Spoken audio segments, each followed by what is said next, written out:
The biggest bubble in American history. It's what the Wall Street Journal's calling the Harris campaign. Quote, "Who doesn't love soap bubbles, especially those giant ones that seem to get impossibly big, so impressive, but the question is, can they keep it from popping for 2 months?" Democrats have one job: keep the Harris bubble from hitting any hard surfaces. If it does, she pops. And today, that hard surface was CNN. After a month running scared, Kamala did an interview and brought her babysitter. And the media gave her questions ahead of time. A combined list of 38 questions that Kamala might want to rehearse before hitting hard surfaces. The campaign picked the lowest rated cable news channel to do the interview, hours before a holiday weekend and on the same night as the college football season kicks off. They don't want anybody to see what we're about to show you. Why isn't it live? It's not a live interview. It's an interview that's going to be taped and then edited and then put out. So that's not even an interview. Then she's doing it with her vice president sitting there. So she's not very smart. When they ask her a question that she can't answer, she'll just look at him. The Trump campaign says the interview only lasted 18 minutes. We'll see. But the shot was a mess. She looked small and hunched over on a table from Office Max, squished in between Dana Bash and her chaperone, who towers over her inside a backlit cafe with her bus looming out the window. Not presidential. And with a month to prepare, this is the best Kamala could do. How should voters look at some of the changes that you've made, that you've explained some of here, in your policy? Is it because you have more experience now and you've learned more about the information? Is it because you were running for president in a Democratic primary? And should they feel comfortable and confident that what you're saying now is going to be your policy moving forward? Dana, I think the most important and most significant aspect of my policy perspective and decisions is my values have not changed. You mentioned the Green New Deal. I have always believed, and I have worked on it, that the climate crisis is real, that it is an urgent matter to which we should apply metrics that include holding ourselves to deadlines around time.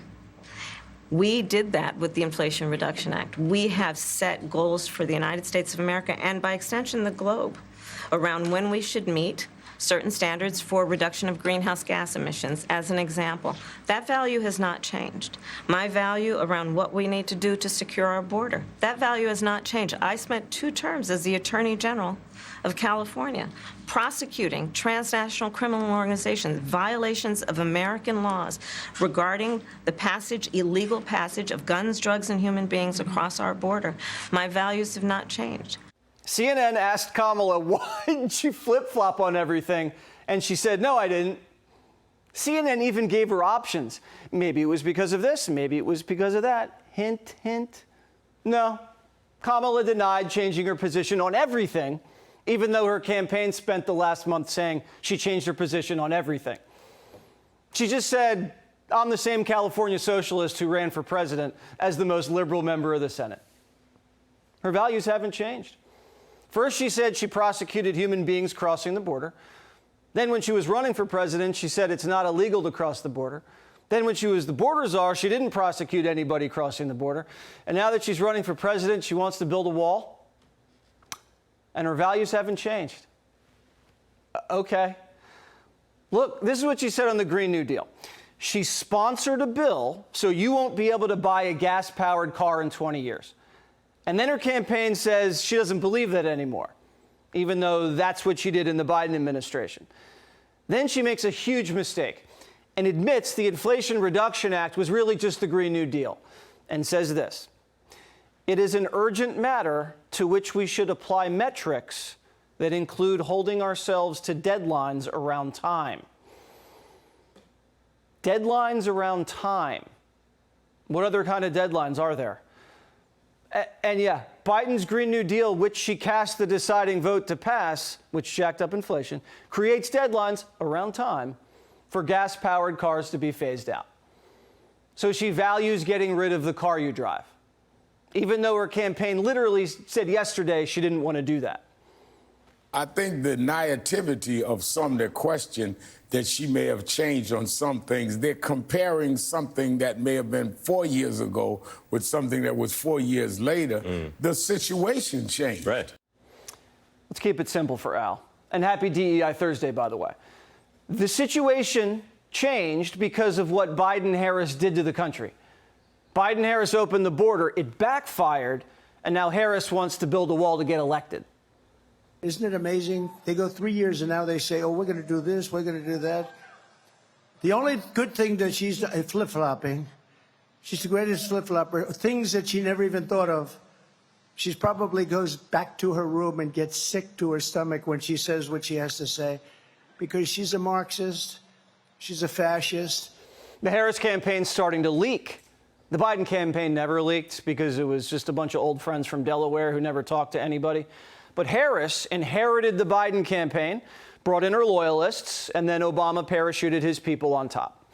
So there's 3 warring camps inside the Harris campaign, and none of them trust each other. Axios reporting there's serious tensions between Obama world and Biden world. The feeling inside of the Frankenstein-Harris campaign, nobody knows who's the boss. And the staff's confused and frustrated by having to defend Kamala's flip-flops and radical record. Kamala's just as confused as her staff. He even called for termination of the United States Supreme, the supreme land of our nation, the United States Constitution. Think about what that means. I don't know what that means, and neither does she. She's been cramming too hard for the debate and can't get her lines straight. She went from Barack Obama to Joe Biden. The Democrat numbers guru, Nate Silver, says the odds have shifted back to Trump as the favorite. Imagine getting a month of adoring press coverage and you're fresh off your convention with Oprah and Michelle, and the numbers say you're going to lose. If Trump got a month of the coverage Kamala got, he'd win New York, California, and Hawaii. The fundamentals of this race haven't changed. Their ticket just got a facelift. Americans, now more than ever, believe the American dream is out of reach. And Harris, who presided over the disappearance of hope and dreams, is running against herself, trying to fool you into thinking she had nothing to do with the last 4 years. The Kamala campaign's an illusion of change that only bamboozles people focused on race and gender. Quick question, why you came and what you like about Harris' platform? Just very excited about moving forward and all the energy and excitement that's around this movement right now. So that's why I'm here, because it's time for change, and it seems like it's happening. What's the difference between Joe Biden and Kamala Harris besides race and gender? That's the only change that happened here. Sticking with the woman who crushed the American dream isn't change. We will bring back the American dream, bigger, better, stronger, and just better, bigger, better. We love the American dream. You don't hear about the American dream. When was the last time you heard about the American dream? They don't talk about it, although they copy everything else I do, so I guess that'll be next. They'll be copying, they'll be saying, oh, the American dream. She doesn't know what the American dream is. A house, a family, a safe neighborhood, and a good salary that leaves you comfortable in retirement is out of reach for millions of Americans after 4 years of Biden-Harris. When Barack Obama was a young student at Harvard, he said many Americans aspire to be Donald Trump, euphemistically quoting the average American who thinks, I may not be Donald Trump now, but just you wait. Now, if I don't make it, my children will. Kamala Harris is running against the American dream. The American dream is Donald Trump. Click here to subscribe to the Fox News YouTube page to catch our hottest interviews and most compelling analysis. You won't get it anywhere else.